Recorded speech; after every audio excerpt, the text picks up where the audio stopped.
Hello class 11। तो कैसे हैं आप सब? आई होप आप सब अच्छे होंगे और मस्त होंगे। स्वागत है आप सभी का हमारे इस प्रारंभ सीरीज के अंदर। और ये सेशन आप लोग देख रहे हैं 2025 और 2026 का बच्चों। आज की इस क्लास के अंदर हम लोग जो पढ़ने वाले हैं बेटा, वो एक नया चैप्टर है हमारे अकाउंट्स में जिसको बोला जाता है बैंक रिकंसिलेशन स्टेटमेंट। बैंक का वर्ड तो आप जानते हैं, बैंक किसके लिए हम यूज कर रहे हैं, और रिकंसिलेशन मतलब यहाँ पर होता है दोबारा से मैच करना जो भी स्टेटमेंट बैंक्स के रहते हैं। अब कौन से बैंक के स्टेटमेंट्स होते हैं, किस तरीके से चेक किया जाता है, आज की इस क्लास के अंदर पूरा हमारा थ्योरी पार्ट रहेगा बैंक रिकंसिलेशन स्टेटमेंट के ऊपर, मतलब बीआरएस के ऊपर।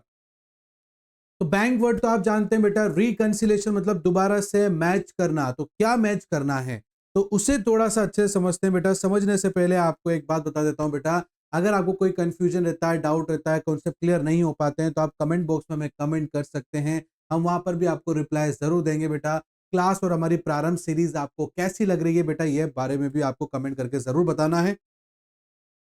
और साथ ही साथ में बेटा लाइक करना है, शेयर करना है, सब्सक्राइब करना है और बेल आइकन को प्रेस करना ना भूलें बेटा। चलिए स्टार्ट करते हैं बेटा और समझते हैं बैंक रिकंसिलेशन के अंदर क्या चीजें इंपॉर्टेंट होती है और ये क्यों हमें चेक करना पड़ता है। तो देखो बेटा, यहां पर होता क्या है, सारा ट्रांजैक्शन हम लोग जो है एज अ बिजनेसमैन पूरा का पूरा जो है बैंक के थ्रू करते हैं। और हम दोनों ही, मतलब बैंक और कंपनी दोनों ही क्या करती हैं, अपने स्टेटमेंट को जो भी ट्रांजैक्शन होता है उसे रिकॉर्ड करती हैं बेटा। हम जो रिकॉर्ड करते हैं हमारे सारे ट्रांजैक्शन को, उसे हम कैश बुक के अंदर रिकॉर्ड करते हैं बेटा। और जो बैंक होता है वो जितना भी रिकॉर्ड होता है वो अपने पास में पासबुक के अंदर करता है, जिसे बैंक स्टेटमेंट भी कहा जाता है।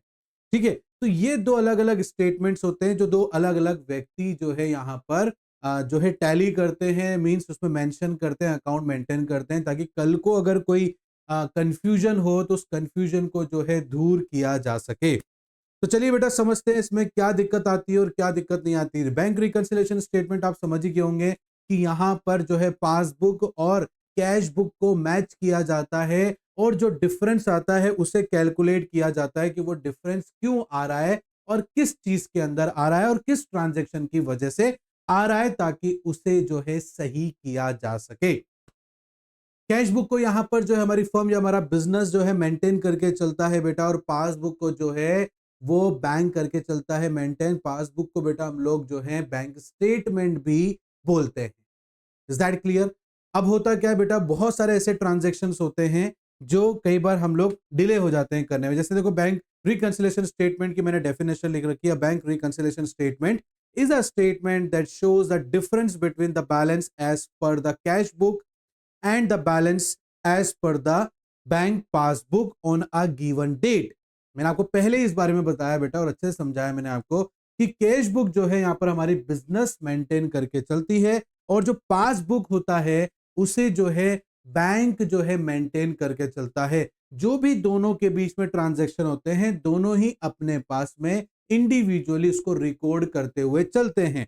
बट कई बार ऐसा हो जाता है कि उन रिकॉर्ड्स को हम लोग मेंटेन करते हैं, तो कई बार जो है हमारे दोनों के बैलेंसेस मैच नहीं होते हैं, तो उसे दोबारा से मैच करना पड़ता है बेटा। और उसी प्रोसेस को जो है रिकंसिलेशन स्टेटमेंट कहा जाता है। और बैंक के साथ में हम लोग हमारे बैलेंसेस को मैच करना चाह रहे हैं, इसलिए वो बैंक रिकंसिलेशन स्टेटमेंट बन जाता है बेटा। यहां पर देखो, ये why cash book and passbook shows different balances. अब देखो कई बार क्या होता है, ये सवाल आ जाता है मन में कि भाई क्यों, किस वजह से जो है दोनों का बैलेंस डिफरेंस हो रहा है, जबकि दोनों ही जो है सेम ही चीजें का ट्रांजैक्शन को मेंटेन कर रहे हैं। तो डिफरेंस किस वजह से आ रहा है, इस डिफरेंस को हम मेजर करेंगे तो कैसे करेंगे, और क्या क्या ऐसी चीजें जिस वजह से डिफरेंस आ सकते हैं उसके ऊपर बात करेंगे बेटा। पहला है हमारे पास में check issued but not yet presented. आपने चेक तो बना दिया किसी को, आपने चेक बनाकर किसी को दे दिया, जिसको भी आपको पेमेंट करना था आपने उसको चेक बनाकर दे दिया, मतलब आपके पास से तो पैसा चला गया ना। तो आपने तो क्या करा, कैश बुक के अंदर अपने एंट्री कर ली कि भाई मैंने इतने अमाउंट का जो है चेक पेड कर दिया किसी को, तो आपने तो बैलेंस लेस कर लिया अपने आप का। बट अभी तक जिस बंदे को आपने अपना चेक दिया है पेमेंट लेने के लिए, जिसको भी आप पेमेंट कर रहे थे, उसने चेक तो ले लिया आपसे, बट उसने चेक अभी तक बैंक में नहीं डाला। तो जब तक उसने चेक बैंक में नहीं डाला, मतलब बैंक के पास से पैसे नहीं कटेंगे, और जब बैंक के पास से पैसे नहीं कटेंगे तो बैंक लेस करके नहीं दिखाएगा। यहां आपने लेस कर लिया, बाकी बैंक ने लेस नहीं करा। क्यों नहीं करा? क्योंकि जिसने आपको जिसको आपने पेमेंट किया है उस बंदे ने चेक नहीं लगाया अभी तक बैंक में। तो बैंक को कैसे पता चलेगा भैया यहाँ पर जो है शाहरुख ने जो पेमेंट कर दिया है? नहीं ना पता लगेगा ना बेटा। तो वहां तो पॉजिटिव में बोल रहा है बैलेंस और यहां पर नेगेटिव में बोल रहा है। तो एक ये डिफरेंस है जिस वजह से बैलेंस मैच नहीं हो पाता है कैश बुक का और पासबुक का। दूसरा है बेटा check deposited but not yet clear. आपको किसी से चेक मिला, ठीक है, आपने चेक बैंक में डाल दिया, तो आपने तो अपनी कैश बुक में लिख लिया कि भाई मेरे पास में चेक से पैसे आ चुके हैं, आपने तो प्लस कर लिया अपने बैलेंस में। बट वो चेक अभी तक आपके बैंक में क्लियर नहीं हुआ और ना ही उसका पैसा अभी तक आपके बैंक में आया, तो बैंक ने ऐड ही नहीं करा, बैंक ने आपका अकाउंट जो प्लस करा ही नहीं। आपने तो इधर कर लिया बट बैंक ने नहीं करा। बैंक क्या बोल रहा है? मेरे पास आया ही नहीं अभी तक, तो आपने डाल दिया होगा बाकी क्लियर ही नहीं हुआ चेक अभी तक, तो बैंक प्लस नहीं करेगा, बट आप प्लस कर चुके हो। तो ये एक और रीजन है जिस वजह से यहां पर जो है बैलेंस मैच नहीं हो रहा है। नेक्स्ट देखो बच्चे आप, बैंक चार्जेस एंड कमीशन। भाई बैंक ने किसी चीज का आपसे चार्ज लिया है, या सपोज करो कोई कमीशन ले लिया आपसे, बट उसने क्या करा, अपने आपके बैंक अकाउंट से तो काट लिए, बट अभी तक आपको पता नहीं चला इस बारे में। तो आपने अपने कैश बुक के अंदर उसको लेस नहीं करा, जबकि बैंक ने अपने पासबुक में लेस कर लिया। अब आपको जब तक जानकारी नहीं है तो आप कैसे लेस करोगे? नहीं करोगे ना। तो आपके में तो पॉजिटिव में दिखा रहा है बैलेंस, मतलब उतने पैसे से पॉजिटिव में दिखा रहा है, बट वहां पर बैंक ने लेस कर दिया, फिर यहां पर जो है बैलेंस मैच नहीं हो रहा है। तो ये एक और रीजन होता है बेटा जिस वजह से बैलेंस आपका मैच नहीं होता है। नेक्स्ट देखो बेटा, interest credited by bank. Bank ने आपके खाते में इंटरेस्ट का पैसा डाल दिया, तो बैंक ने तो पासबुक में एंट्री कर ली कि भाई आपका आपका जो अकाउंट है उसको प्लस कर दिए हैं इतना पैसा, बट उसकी जानकारी आपको नहीं है, तो आपने अभी तक अपने कैश बुक के अंदर उसकी एंट्री नहीं करी प्लस से। बैंक कर चुका है, बैंक तो आपका प्लस में बैलेंस दिखा रहा है बढ़ाकर, बट आपका तो वही डिक्रीजिंग ही है अभी तक, तो क्योंकि आपके पास जानकारी नहीं है उस चीज की, तो यहाँ पर फिर बैलेंस मैच नहीं होगा बेटा आप लोगों का। आ रही बात समझ में आपको मेरी? नेक्स्ट देखो बेटा, direct deposit into the bank account.